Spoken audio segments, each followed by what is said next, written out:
एक गांव में पृथ्वी सिंह नाम के एक जमींदार थे। पृथ्वी सिंह काफी पैसे वाले थे। उनकी दो बेटियां रचना और पुष्पा थी। पुष्पा के जन्म के समय उनकी पत्नी का स्वर्गवास हो चुका था, इसीलिए वे पुष्पा को ज्यादा प्यार नहीं करते थे। रचना को वे बहुत प्यार करते थे। रचना को भी इस बात का बहुत घमंड था। वह भी अपनी बहन पुष्पा से नफरत करती थी। रचना के लिए बढ़िया से बढ़िया पकवान बनाए जाते थे। पुष्पा को उसका बचा हुआ भोजन मिलता, कभी वह भी नहीं बचता तो वह भूखी ही सो जाती थी। धीरे धीरे समय बीता और दोनों बेटियां बड़ी हो गई। पुष्पा सुबह जल्दी उठकर स्नान आदि करके घर के आंगन में लगी तुलसी की बड़े मन से पूजा करती। उसके बाद मंदिर जाती। वहां से आने के बाद सारे घर का काम करती। रचना देर से उठती और वह स्नान आदि करके घूमने चली जाती थी। एक दिन पुष्पा ने रचना से कहा, बहन, हमारी माँ नहीं है। मैंने तो तुलसी माँ को ही अपनी माँ मान लिया है। जब मैं सुबह इनकी पूजा करती हूँ तो मुझे इनमें माँ की छवि दिखाई देती है। तुम भी सुबह माँ तुलसी की पूजा किया करो और मेरे साथ मंदिर चला करो। रचना ने कहा, मैं किसी पेड़ को अपनी माँ नहीं मान सकती। तुझे जो करना है वो कर। मुझे किसी चीज की जरूरत नहीं है जो मैं पूजा पाठ करूं। यह कहकर वह घूमने चली गई। कुछ दिन बाद पृथ्वी सिंह ने एक बहुत अमीर खानदान में लड़का देखकर रचना का विवाह तय कर दिया। रचना बहुत खुश थी। उसने पुष्पा से कहा, देखा, मेरा विवाह भी अच्छी जगह हो रहा है। अब मैं पूरी जिंदगी मजे करूंगी। बिना पूजा पाठ किए मुझे सब मिल गया। पुष्पा ने कहा, बहन, तुम मानो या ना मानो, यह सब तुलसी मैया की कृपा है। जिस घर के आंगन में तुलसी मैया का पौधा होता है और उनकी पूजा होती है, उस घर में कभी कुछ अशुभ नहीं हो सकता। रचना ने कहा, यह सब किस्मत से मिलता है। तूने बचपन से आज तक तुलसी की पूजा की, पर तुझे हमेशा पुराने कपड़े और जूठन ही खाने को मिली। मुझे बिना कुछ किए सारे सुख मिले। पुष्पा ने कहा, बहन, इतना घमंड करना ठीक नहीं है। अब तुम इस घर से विदा होने वाली हो। एक बार तुलसी मैया का आशीर्वाद लेकर ही अपने ससुराल जाना। वहाँ भी तुम्हें कोई कष्ट नहीं होगा। तभी पीछे से पृथ्वी सिंह की आवाज आई, तू अपनी चिंता कर। रचना को कोई कष्ट नहीं हो सकता, क्योंकि उसके लिए मैंने ऊंचा खानदान देखा है और खूब दान दहेज देकर उसे विदा करूंगा। इस सब में तुलसी की पूजा पाठ से कोई फर्क नहीं पड़ता। तब पुष्पा ने कहा, पिताजी, भगवान की मर्जी के बिना तो एक पत्ता भी नहीं हिल सकता। यह सब भगवान की ही कृपा है। पृथ्वी सिंह ने गुस्से में कहा, ठीक है, मैं तेरा विवाह किसी गरीब घर में कर दूंगा। फिर देखता हूँ तेरी पूजा पाठ कैसे काम आती है। पृथ्वी सिंह ने रचना की शादी के बाद पुष्पा की शादी एक लक्कड़हारे से कर दी और उसे कुछ भी दान दहेज नहीं दिया। पुष्पा खुशी खुशी अपने पति के साथ उनकी छोटी सी झोपड़ी में रहने लगी। वहीं आंगन में तुलसी मैया का पौधा लगाकर उनकी पूजा करने लगी। कुछ दिन बाद बरसात का मौसम शुरू हो गया। ऐसे में लकड़ी काटने का काम नहीं मिल पा रहा था। पुष्पा के घर में काफी परेशानी होने लगी। एक दिन वह अपने पति के साथ मंदिर गई। वहां वे पूजा कर रहे थे, तभी उन्हें एक सेठ जी मिले। सेठ जी उन्हें जानते थे। उन्होंने कहा, तुम मेरे साथ चलो। मेरा लकड़ी का व्यापार है, जिसे संभालने वाला कोई नहीं। तुम मेरा व्यापार संभाल लो। पुष्पा के पति ने उनका व्यापार संभाल लिया। व्यापार में काफी मुनाफा होने लगा, जिससे पुष्पा व उसके पति के दिन बदल गए। उन्होंने काफी बड़ा मकान बना लिया। वह बहुत अमीर हो गए। एक दिन पुष्पा मंदिर से वापस आ रही थी तो उसने देखा एक पेड़ के नीचे रचना बैठी रो रही है। पुष्पा ने उसे चुप कराया और रोने का कारण पूछा तो रचना ने बताया, मेरे पति बहुत बीमार हैं। उनकी बीमारी में सारा पैसा खर्च हो गया। हम गरीब हो गए। अब उनके इलाज के लिए भी मेरे पास पैसे नहीं हैं। उधर पिताजी का व्यापार भी बंद हो गया। मुझे अपनी करनी पर बहुत पछतावा हो रहा है। मैं जिंदगी भर तुलसी मैया को बुरा भला कहती रही, इसी कारण मेरा ये हाल हुआ है। और तुम्हारे जाने के बाद पिताजी ने आंगन में लगे तुलसी के पौधे की देखभाल भी नहीं की, जिससे वह सूख गया और उसके साथ ही घर की सुख समृद्धि भी चली गई। तब पुष्पा रचना को अपने घर ले गई। उसे काफी धन दिया। रचना ने उससे अपने पति का इलाज करवाया। कुछ दिन बाद पुष्पा अपने पिता के घर गई। पुष्पा के पति ने पृथ्वी सिंह के व्यापार में पैसा लगाकर उसे फिर से पहले जैसा कर दिया। पृथ्वी सिंह अपने किए पर बहुत पछता रहे थे। सबने मिलकर आंगन में माँ तुलसी का पौधा लगाया और नियम से माँ की पूजा करने लगे। हे तुलसी मैया, सभी के घरों में सुख शांति बनाए रखना, यही हमारी कामना है। हिमाचल के एक छोटे से गांव में गोपाल नाम का एक किसान सेब की खेती करता था। उसके घर में उसकी पत्नी व उसकी 2 बेटियां थीं, सरला और सावित्री। दोनों बेटी शादी के लायक हो गई थी। गोपाल भी कड़ी मेहनत कर पैसे जोड़ रहा था, जिससे वह पहले सरला और बाद में सावित्री की शादी कर सके। सरला स्वभाव से सीधी सादी और सावित्री तेज थी। गोपाल का परिवार ज्वाला जी को अपनी कुलदेवी मानता था और साल में 2 बार वे लोग ज्वाला जी के दर्शन करने जाया करते थे। गोपाल ज्वाला जी से प्रार्थना करता, हे ज्वाला माँ, मेरी दोनों बेटियों की शादी अच्छे परिवार में हो जाए। ज्वाला माँ की भी असीम कृपा इस परिवार पर रहती थी। सरला नवरात्रों में ज्वाला माँ का ध्यान करके पूरे 9 दिन व्रत रखती थी। सावित्री पूजा पाठ तो करती थी पर व्रत नहीं रखती थी। कुछ समय बाद जब सेब की फसल तैयार हो गई तो गोपाल के बाग में एक व्यापारी आए जो हर साल गोपाल से सेबों की खरीदारी करते थे। उन्होंने इस साल भी गोपाल के सारे सेब खरीद लिए।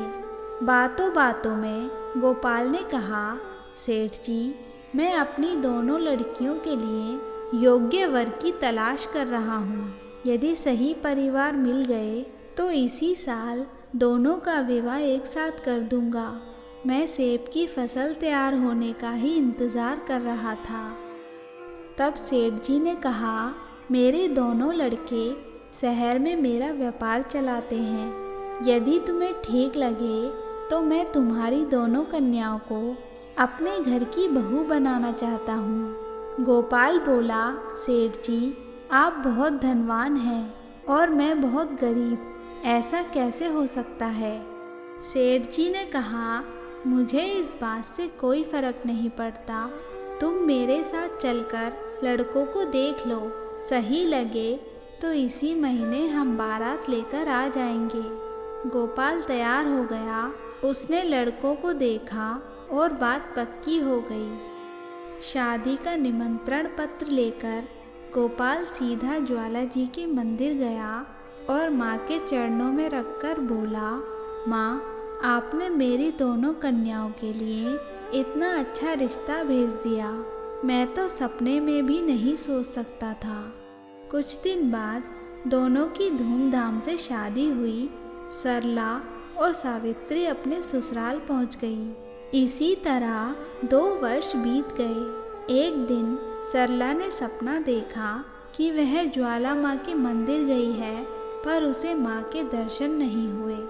उसकी आँख खुली और उसने सबको यह बात बताई।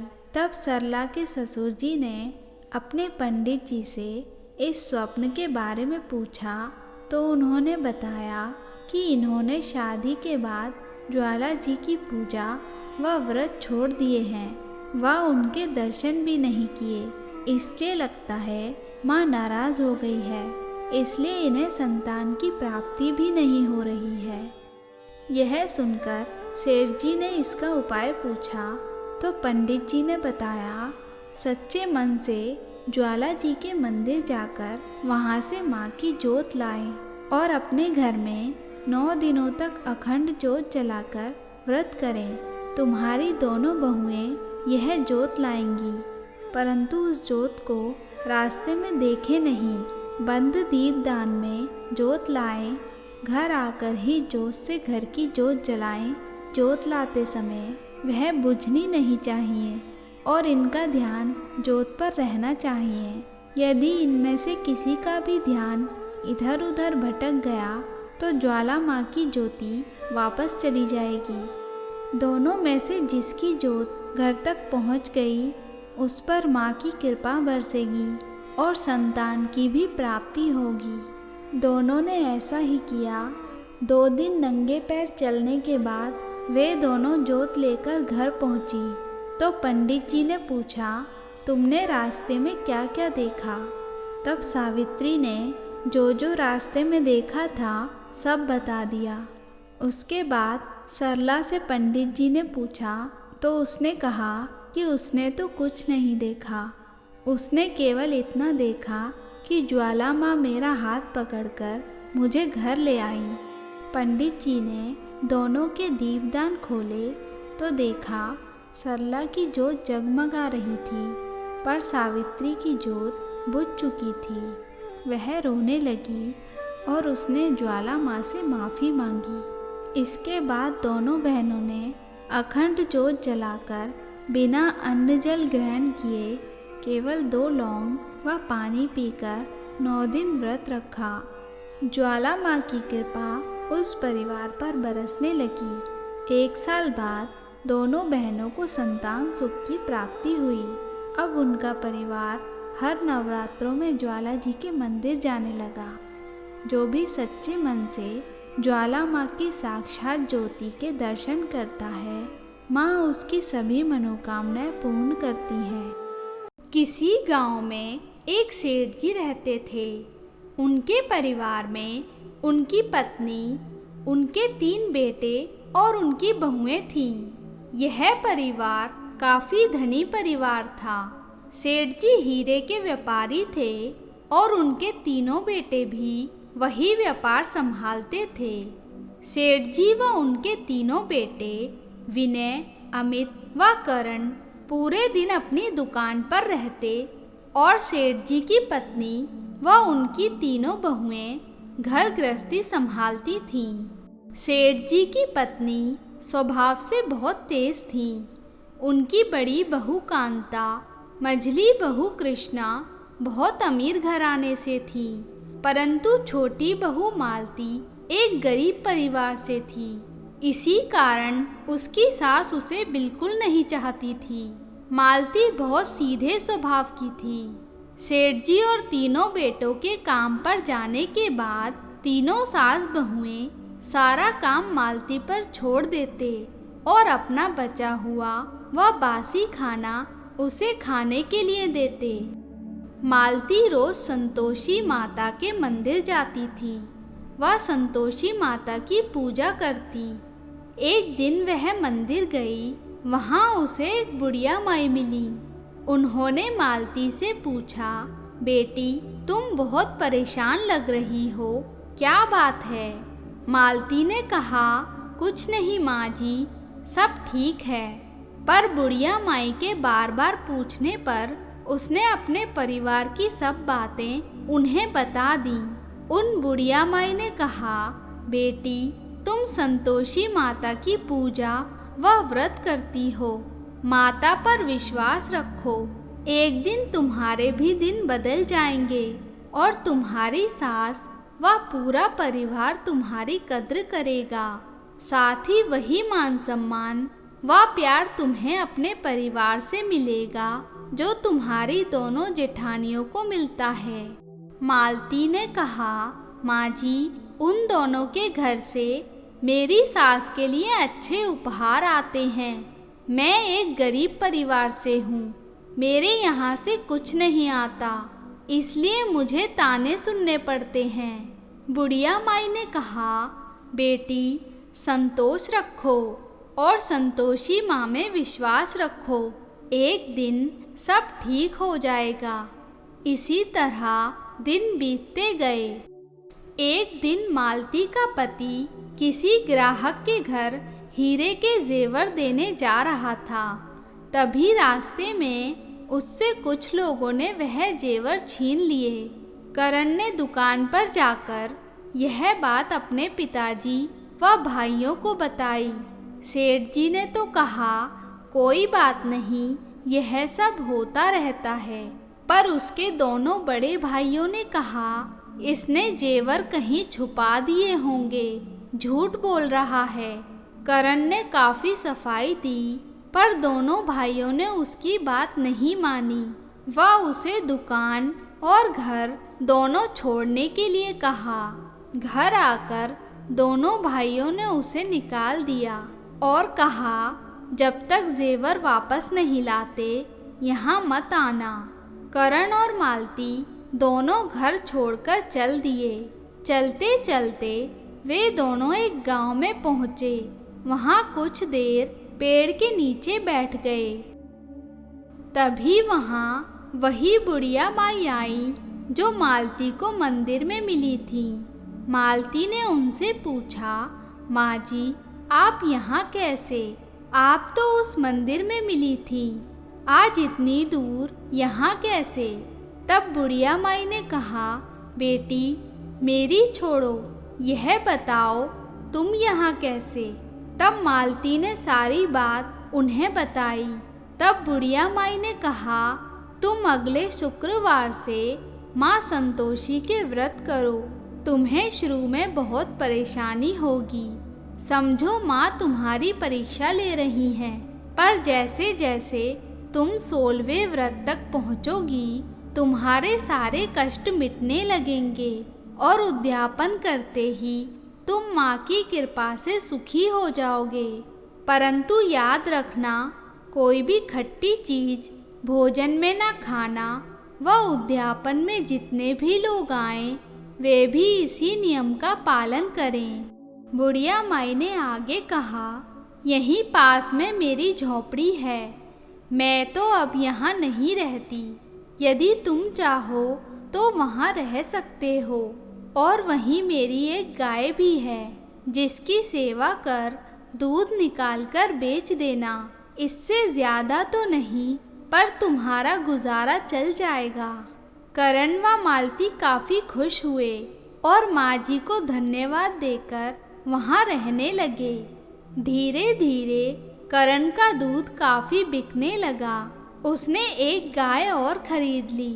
इसी तरह उसने 8-10 गाय खरीद ली और दूध बेचने लगा। उसने बड़ा सा मकान बनवा लिया व काफ़ी धन इकट्ठा कर लिया था। अब उनकी गांव वालों से भी जान पहचान हो गई। बातों बातों में पता चला कि जिन बुढ़िया माई ने उनकी मदद की थी उन्हें तो गांव में किसी ने नहीं देखा। यह सुनकर करण और मालती दोनों परेशान हो गए और एक दिन वे दोनों अपने गांव के उसी मंदिर में आए, पर वहां भी उन्हें माँ जी के बारे में कुछ पता नहीं चला। वे निराश होकर वापस आ गए। कुछ समय बाद 16वें शुक्रवार से एक दिन पहले मालती जब सो रही थी तब सपने में उसे वही बुढ़िया माई दिखाई दी और कहा, बेटी आज तुम्हारा व्रत पूरा हुआ, अब कल उद्यापन कर संतोषी माता को प्रसन्न करना, जिससे तुम्हें जीवन में सारे सुख मिल जाएंगे। तभी वे बुढ़िया माई संतोषी माँ के रूप में दिखाई दी। वह मुस्कुराते हुए अंतर्ध्यान हो गईं। मालती ने करण को जगाकर बताया कि संतोषी माँ हमें हर कष्ट से बचाती रहीं। वे माँ जी का भेष बनाकर हमारी मदद करती रहीं। दोनों माँ संतोषी के सामने रोने लगे। अगले दिन उन्होंने उद्यापन किया और अपने पूरे परिवार को भी बुलाया। उसके दोनों भाइयों ने उससे माफ़ी मांगी क्योंकि जिस व्यक्ति ने उनके जेवर छीन लिए थे वह पकड़ा गया और जेवर भी वापस मिल गए थे। मालती की सास व उसकी दोनों जेठानियों ने भी अपने व्यवहार के लिए माफ़ी मांगी। इसी तरह संतोषी माँ की कृपा से पूरा परिवार सुख शांति से रहने लगा। बोलिए संतोषी माता की जय। मित्रों, आपको ये कहानी अच्छी लगी हो तो इसे लाइक और शेयर करें और ऐसी ही कहानियाँ सुनने के लिए हमारे चैनल कथा अमृत को सब्सक्राइब करें।